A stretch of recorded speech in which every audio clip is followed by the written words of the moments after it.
Banyak-banyak player MPL, siapa yang paling tak handsome sekali? Okay guys, sekarang aku dekat Subway Lekun guys. So guys, sekarang ni aku dekat Santai Raya MLBB MC guys. So hari ni aku tengok ramai gila weh orang weh. Ramai gila weh lah.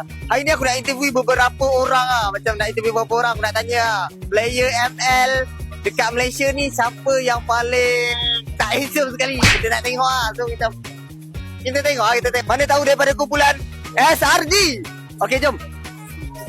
Abang. Nak tanya sikit. Dalam banyak player ML kat Malaysia ni, siapa abang rasa paling tak handsome sekali lah? Tak handsome. Hi. I want to ask you something. In the MPL, who is the very ugly one? Cannot tell. Dalam banyak player MPL, siapa paling tak handsome?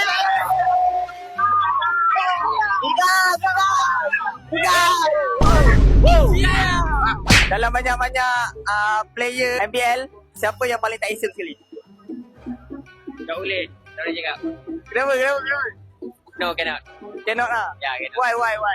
Because it's dangerous. Jaga hati lah. Jaga hati ya. Dalam banyak player MPL, siapa paling handsome? Of course lah. Innocent. Dia team mana? SRG. SRG lah. Minat? Oh, of course. Dalam player MPL, siapa paling tak handsome sekali? Pemain ML. Main? Kau?